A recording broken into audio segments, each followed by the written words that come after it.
I'm Melissa from ByMelissaClaire.com, where I help online entrepreneurs connect with their audiences through personal brand photography. You're watching 100 Days of SEO.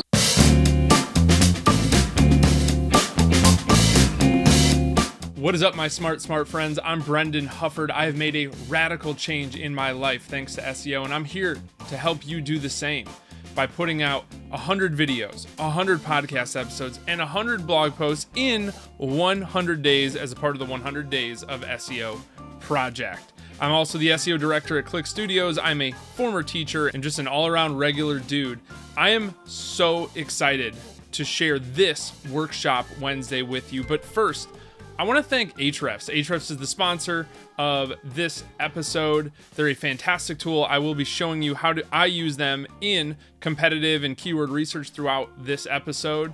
Also, if you want access to all of these slides and you want access to my Pillar Content Masterclass, where I'll teach you how to create content that ranks in Google, and you want access to all of the bonuses from every other episode of the 100 Days of SEO, simply go to 100daysofseo.com/join. Again, that's 100daysofseo.com/join. Today we're taking a look at Pixel Happy Studios. I'll get into more of what they do here in a moment. But first, before we get started, before I jump out of the slides and we start really drilling down and really workshopping this website and their SEO and where the opportunities are and where they're kind of missing things, I want to just kind of ground ourselves, right? In SEO ranking factors, the things that allow you to rank in Google are your website, your content, the things on your website, your on-page authority, then your overall authority. This is primarily links from other websites, but all of the other signals around the internet that tell Google you're an authority. And then it's really everything else. But the things that matter most are your website, your content, and your authority. And we're going to focus mostly today on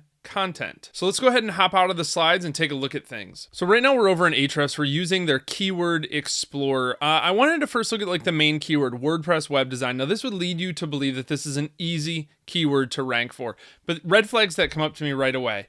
Cost per click is $17 per click, not per conversion. So somebody who's advertising on WordPress web design is paying $17 per click. That's extremely expensive. We'll go more into search intent here in a little bit, but this says medium. It takes about 19 websites to rank in the top 10. The problem is this metric, and I've talked to Ahrefs about this, keyword difficulty only takes the number of links into effect or into account. It does not take into account the domain rating. So this is out of 100. If you look the websites that are ranking 71, 93, 97, 92, 55, like they might not have tons of links pointing to them necessarily, but these websites are so authoritative that this is really, really a difficult keyword to rank for. So what we have to do is, yes, it is attainable to rank in here at some point, but you're just not going to get on the first page with anything less than, a 48 is the lowest one. Like that's really, really difficult. And if we hop over here to Pixel Happy Studios, I'm using the Ahrefs Chrome extension here. Their root domain is a domain rating of 30. So I'll be using Ahrefs domain rating DR here for everything. And if you look being a 30, that's just not going to compete. Doesn't matter how many links we get, those links are going to have to really increase the overall authority of the website. So kind of looking over here at Pixel Happy Studios, let me minimize this. Just kind of cruising through the homepage, you can see where there's some good conversion stuff, obvious calls to action, start a free consultation, get started, here's how it works, explore our process. It really pushes people, get some testimonials at the bottom. I like that there's a portfolio that has some information in here. We'll talk more about this here in a little bit. So the one thing that I really do like over here is this little kind of pop in the bottom. Do you want to look great online and grow your business? Good. This is kind of telling me that Yale understands exactly what the audience wants, right? Somebody that would hire Yale knows like I want to look great online. I want to grow my business. This is great. 4 simple strategies to grow your online business. I'm not super sure what's in here, but hopefully it's something that leads them back to hiring her. The other thing that I want to take a look at here is just like where, what are we ranking for right now? What are the top pages? I love this top pages here. I see like giftable WooCommerce, formidable forms, not really SEO focused stuff. And then the portfolios and things like that. Nothing really SEO focused. I also like to look at this best by links because I want to see what Pixel Happy is getting links to. And if we look, it's the vast majority. Just go to the homepage. I'm going to hop over here to a few competitors. So we have RKA Inc. Looking at their website and the SEO standpoint, so a little bit higher domain rating, of 42, some keywords. The things I want to take a look at here are their top pages. What is really helping them in search? So obviously this is not doing anything, even though it's at the top.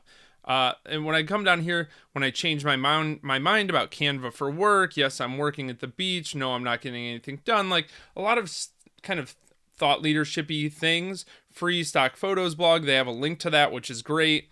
Nothing's really been done. I don't see a lot of links in here in the top pages. We'll hop over to Best By links, but I want this to also inform how I'm thinking about content strategy. Like, is there anything in here that I can model? And I don't really see anything that I can model. Buy a course, read the book, retreat. There's nothing in here that I can model. Best By links, just to again see, is there content that they have that is just bringing in like tons of links? And here it doesn't look like it. They have this one graphic that says that there's 38 referring domains for it. I'm not super. Let's open it up and see what it is. It looks like it's just this thing for Canva for work. They have awkward marketing. This has 14 websites linking. Do something meaningful online. Again, this is just a blog homepage. So there's no like one unique piece of content that's getting a ton of links. The one thing that I do like, Yale, that I think you could really get out of this is this landing page is fantastic for the ebook of like, and it maps directly. I feel like this, your opt-in here can kind of map a little indirectly of like 4 simple strategies to grow your online business versus this one that's like, don't hire a web designer until you read this. The only people opting in for this are going to be people who are thinking about hiring a web designer. And you're like, oh, my list is super curated. Everybody on my list, your list could be people that just want to grow their online business. This list is people who absolutely want to hire a web designer and are really considering it. And it walks through all those other smart things that maybe you have in yours, but it's just a framing difference, right? Then hopping over to Power Up Production. So this is a more powerful website, domain rating of 61. I immediately was like, all right, let's look at what they have in terms of content. It's nothing. It's just their projects. They rank for the names of the people that they've done websites for, which is worthless. They should, you know what I mean? That's not what you want to be ranking for. It's not going to drive new clients. And then even kind of looking down through here, hit your marketing, like there's a monthly marketing package messaging. There's nothing here that's really worth modeling. And then finally hopping over to the website doula is a really interesting website because originally I thought it was like an analogy of like a doula for websites, but Sarah, who runs this website, is actually a doula. So she also does she has all this content on her website for doulas. I'm sure that that's like a primary part of her clients. So again, here we have another opt-in, get my free guide, 5 simple steps to a website that works. Like I show these 3 things to show that like everybody's doing this. We are exhausted by free ebooks. Nobody, and I do this on my own website sometimes too. Like, don't get me wrong, I have the opt-in things, the lead magnets, but like, everybody's website has these. They don't mean anything anymore. That's why I think this one is something over here at RK Inc. is actually special, right? This is so different than just like, hey, here's 5 tips. Maybe you want it because I thought I needed to have an opt-in. What this feels like to me on this website. No disrespect, but it feels like somebody told me I'm supposed to have one of these, so I'll do one. And then just kind of looking at the website doula. So again, DR33, not a ton of links coming in, not really pulling in any sort of significant traffic in terms of things that you might be able to model. If you look like doula business cards, doula stock photos, doula jobs, doula domain names, like this is perfect, but you can see, and maybe this is the takeaway here, is that this website is really honed in on their audience. Whereas on Pixel Happy Studios, that I don't know who this is for. And I understand this is an SEO review, but you're not going to get traffic and nobody's going to link to you if you're not saying like, I'm for you. We help visionaries, creatives, professionals, and educators. You've literally just said everybody. Nobody reads this and goes, oh, this is for me. And that's what you want on the homepage, and that's what's going to earn you links and earn you rankings. And if we're talking about having a content strategy, I see this as the core of it. I would really advise checking out the Better Branding course in Wandering Aimfully. Wandering Aimfully, again, a membership community by Jason and Caroline Zook. The Better Branding course in there really helps you narrow down on like who your audience is. Like mine for SEO for the rest of us is really creative entrepreneurs, and I even feel like that's too big, right? But this is even bigger than that, which I know is way too big. So I would be really, really concerned about this and making sure that this is narrowed down. One person I would really consider modeling is Shannon Mattern over at WPBFF. Now, Shannon has a bunch of different audiences. It's DIYers, it's people that want to hire her, it's people that want to buy her courses, but she's really somebody interesting to kind of keep an eye on. Let's take a look at what Shannon's done in terms of content. So Shannon's been able to steadily build links or have links kind of coming in. A lot of stagnation though in the last year. 2018 was really just no real significant uptick. You really want to see this up into the right growth continue, and we should be around 150 right now, and really we're not even breaking 100 here. And you can see that in terms of organic search, these pages are mostly worthless. These are, ranking on the second, third page. Page one rankings are pretty solid. So let's take a look at where those are. When I hop over here and I look at the top things that Shannon's website's ranking for, the ultimate guide to moving from Squarespace to WordPress, awesome. And granted, this says 2017, but that's really helpful. Like, this is I would argue, for the more DIY audience. But it still provides a lot of trust. There's a lot of helpful things in here. You have to be careful about creating content that's not for your actual audience. There's a lot of reasons to create content, but if we're talking about SEO and we're talking about content that's going to drive business, your content has to be a demo of your work. And I'll give you a full strategy and kind of thoughts here in a second. But you can see a lot of this, like how to make 10K a month. I don't know how much that gets somebody to hire her. But again, multiple audiences. But if your core audience is, I want people to hire me, not buy my products or hire me for coaching or whatever on doing their website, maybe it's either a question of create more offerings and kind of tier them, or let's really focus on the content. So kind of hopping back over here. So we kind of look through competition. I think Shannon's a good person to model in terms of all right, her audience is a little different than Yale's, but it is, she does have it defined and is creating stuff around that. And the reason I say this is we want to follow the IAM SEO framework here. So we want to know their intent. When they're searching for something, what do they actually want and why do they want it? Then let's give that to them. Not only don't just give them what they want, understand why they want it and speak to that as well. Then what is the asset we're going to create? In our case, we're creating content for Pixel Happy Studios website. So we want to make sure that is usually medium form written content, not too short, not 300 words, but also you don't need to be 1,000, 2,000 words. It has to be as long as it has to be. And then obviously this asset will live on the website. No, how you win is really all about search intent, right? It's all about intent. And WordPress web design is messy. Remember I showed you earlier the $17 cost per click here. The reason is because you're competing with Upwork, which is just awful. That's extremely difficult. You're also competing with wordpress.com. That's too much. It's also a mixed intent because people want to hire somebody, but then they also want to learn to do it themselves. The top results are videos, and that tells me this is actually a YouTube search. People are searching this a lot on YouTube. They don't know, but then the next one is do you want, or the ones below this are, do you want to hire a designer? So Google still does not know what the intention there is in that search. I think one of the really, really big opportunities, and we'll kind of get more into this here in a second. In fact, let's just kind of jump into it now. I'm going to jump around. When we're doing topical research, we're looking for topics that we can write about, right? The Napoleon Dynamite GIF is a must here, of course. I always like to start by looking on Quora. Some people bypass it. I think it's a gem in terms of finding what people want. Now, this is content you could create that would map directly to people hiring you. What should I expect from hiring a web designer? Is it worth it to hire a web designer or developer for my first website?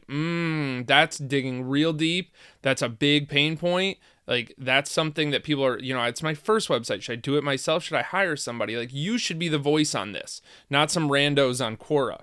Should I hire a freelancer or a web design company? Again, what's the difference between hiring an agency versus a one-person shop? And then really, what we're looking at here is this kind of funnel of people who are problem aware, solution aware, product aware, and most aware. So in problem aware, they know the problems and pains they have. What they need to know is that solutions like ours exist that will make a website for you, or even there's a way to do the things you want. Now we have to show them we get their pain at this top level.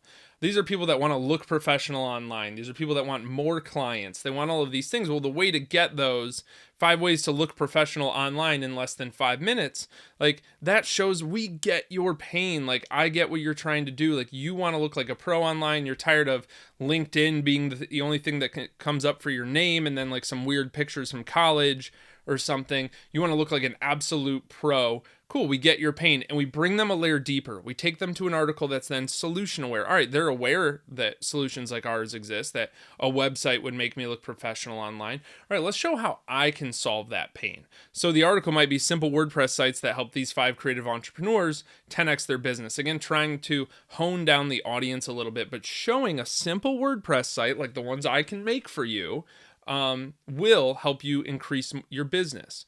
Then they're product aware. They know at this point, Pixel Happy Studios can solve my pain. Now we got to prove we're the best option. This is where your case studies come in. New site results in 80% growth in 1 year. Boom. I'm into that. I want 80% growth this year from a new website. I'm down. The problem is right now, and this is why I haven't gone full screen again, is these don't tell us that. This is great. But you helped with web design, SEO, and online strategy, and you have no results here. Carla's a restoration expert for residential homes and house museums. She learned by doing her own work, blah, blah, blah. Like, nobody cares about Carla. I know that's very harsh. But what they really care about is down in here. Here's what happened. Now, let's talk about this. This is great. Project details are so helpful. This is so great that this is a testimonial, but there's no results. Where are the results? What did this do? It's cool that she likes it, but like, did her business tank? I work for a web design agency. I think arguably Click Studios makes some of the best like marketing websites, and I say this in like websites meant to drive business for people. And even like it is my job. It is what I'm paid to do to make sure we don't accidentally wreck somebody's business by deleting the wrong page or consolidating the wrong things or not setting up our redirects properly when we do a redesign. Like all of these things are what I stake my career on. And right now, you haven't told us any of that. You haven't told us that like it increased something.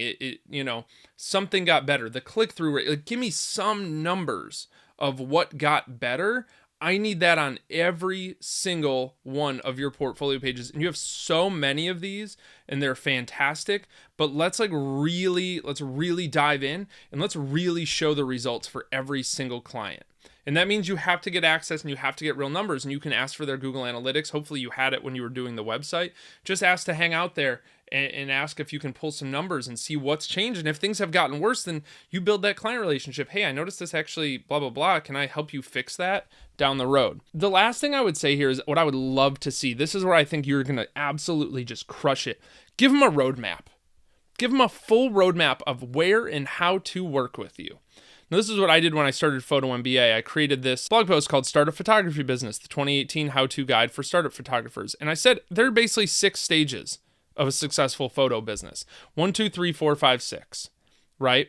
And then I went down through and I started talking about it, and I was like, hey, I literally went through this whole thing here, this entire problem, solution, product, and most. I went through that whole thing, and then I got into the 6 stages. Here's the 3 biggest mistakes, 6 stages, boom. Here's the photography business roadmap. Stage 1, I created this really cool graphic. I'm really proud of myself. I did it in Canva. I'm not a designer. I don't play one on TV or the internet. But I said, like, here's your problem. Oh, I know their problems. Here's how you win. Awesome. And I go through this whole thing, and they're like, wow, what do I do? Oh, at this point, just sign up for my free email course. You don't make any money off your photography business yet. Just sign up. And this is where you could just be like, hey, just sign up for my email list.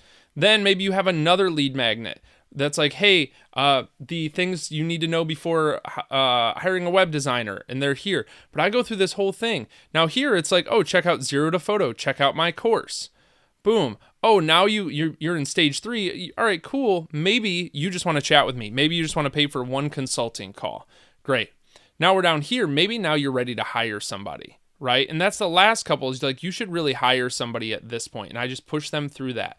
And this really gives people a lot of different ways to work with me, no matter what phase they're at in their photography business, whether they make no money or it's a side hustle, or they're just kind of starting out, or they're actually like really committed. They're making 10 to 25K per month, etc. I would love to see you have a roadmap like this. I think it would be so valuable. So I hope that's helpful. If you are a WordPress designer or developer and you're wondering, like, how can I develop a content strategy? I hope this video has been helpful. If you want access to these slides and you want access to my Pillar Content Masterclass and everything else awesome, please join our free community, 100daysofseo.com/join. I'll have all of the links from this episode in there as well, and the slides. I'm so excited. I will see you tomorrow for Tutorial Thursday. Please check that out. I've been Brendan Hufford. Don't forget to work hard, be nice to people, and don't get too lost trying to create something that matters.